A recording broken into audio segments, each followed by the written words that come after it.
Alors, ceux qui ont tout ça, analyse, souvent, ils sont des diplomates,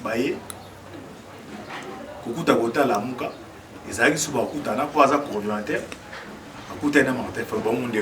Mais tu as remarqué, c'est beau, remarqué, il y a des fois, autant de fois, pardon, les diplomates, ils bandent sur Bazar, ambassadeur, Bakuta n'a fait un Faden House. On a Bakuta na wana, Bakuta Nina, autorité morale à coordinateur à la Mouka. Ok, les mêmes moments, Jean-Pierre Bemba ou Azali responsable. Moïse Katumba se permet de me pour la netina niveau ya Lubumbashi pour Kutana. Bonjour, bonsoir, na balandino sur Jésus Marc TV. Mbote Nabino, Mbote, Bozali, Ebele, partout dans le monde. Vous avez collaboré par internaute.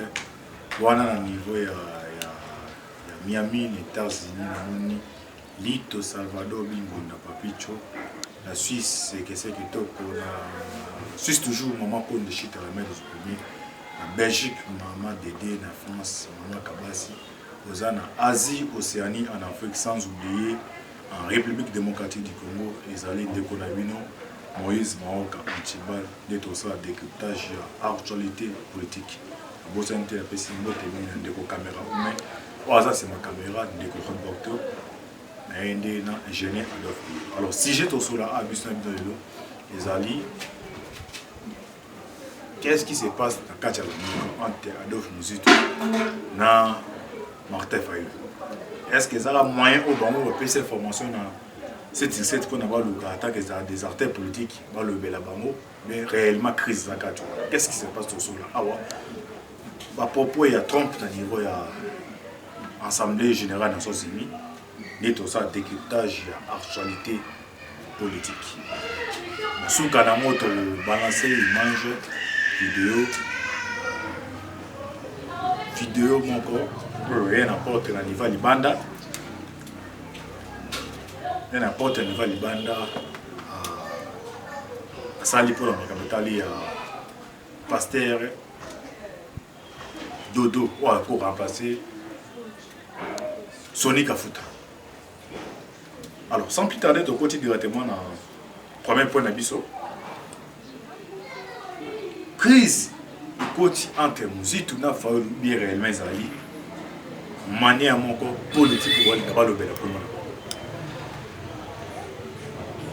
Fayulu a aussi passé jour à niveau des États-Unis, à Awa. À cette déclaration que non, il faut pas que le roi qui s'est mon Konjaboka pour violer la nomination des juges. Ou selon Yéna Théodore, il faut pas la destituer. On veut s'élever, tout le monde à côté à Mike Moukebay, tout le monde à côté à Batalamuka, Babi que non, ils ont un deal que ça va pour ça que c'est passé entre Kabila na bloc il y a la Mouka, branche il y a Fayulu na Mouzito. Ce sont les informations de Tindaki, vraiment Chibanda, pour dire l'enseignement comme la vidéoconférence.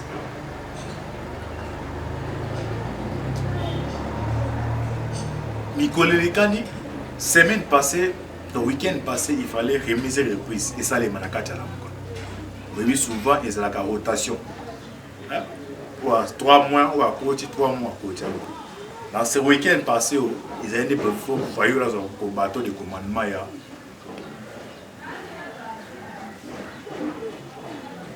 La Mouka. Alors, ceux qui ont tout ça, analyse,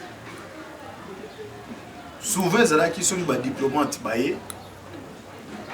Kokuta Kota la Mouka, ils arrivent sur Bakuta, pour avoir coordinateur.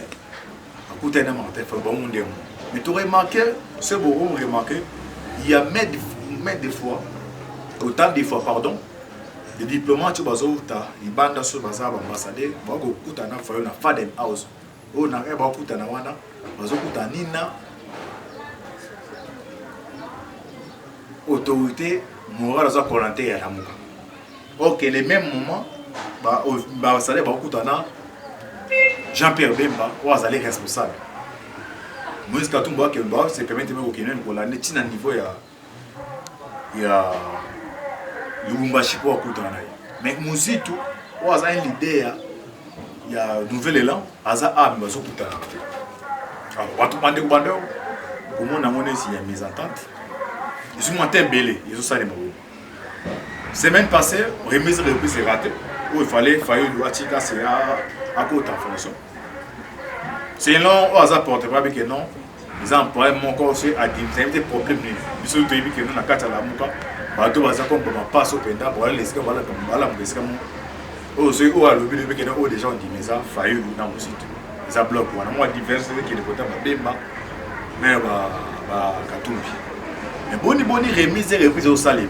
Au salé matin entre soit Adolphe Moussouna Moïse et Adolphe Moussouna Bemba auto ba peut-être pas divergence mais aussi la moto dans la même longueur donne la même diapason mais remise et reprise ça est raté. Alors avec Atiba aussi des fruits de formation peut-être 7 abimisi les dessous des cartes ma casté mais avec Atiba tourner au limbo la boyeba il ne s'est passé Adolphe Moussou d'abord il va bitoyer à la carte opposition. Bande ou va rater. La campagne électorale de 2011, la carte majorité présidentielle MP avec comme FCC. Mouzitou premier ministre ya MP. Donc des basales coalition PPRD a opé sa primature na Palou.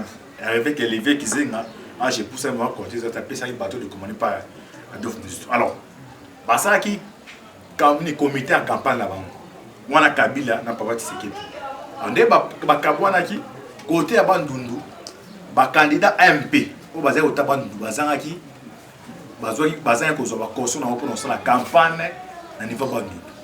Alors le comité il s'est dit 1 mois pour la campagne banda. Ba l'idée ya côté à Bandundu ba plaider quand n'est pas Kabila que non. Biso to tika na 1 mois mais tout le monde va côté musuda ba caution na mo pour la campagne mais côté bloc ba nous biso zelo mo. Alors Kabila a contacté Adolphe Muzitu.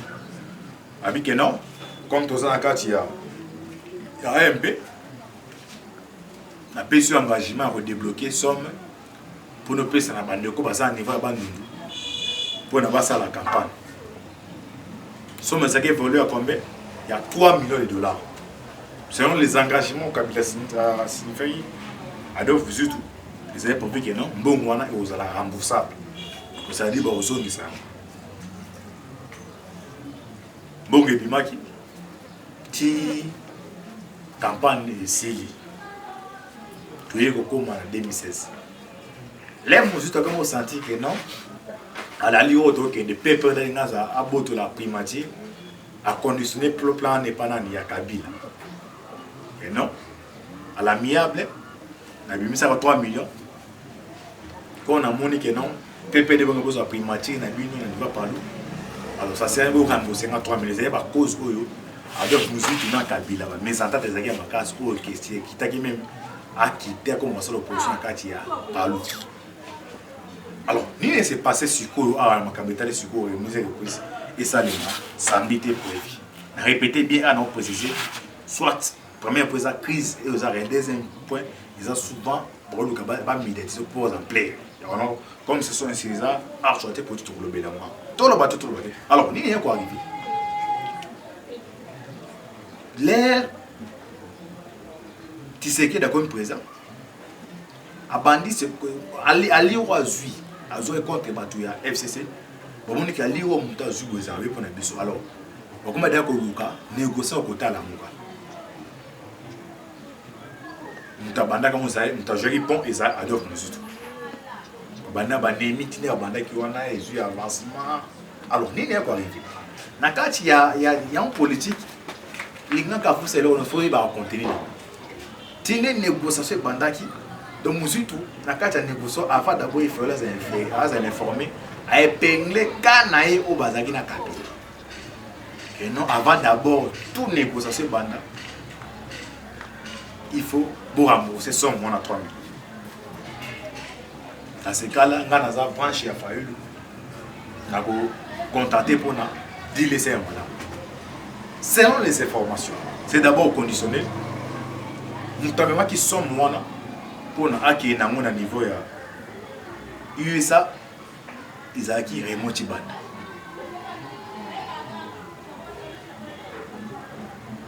L'air avant de négocier Banda.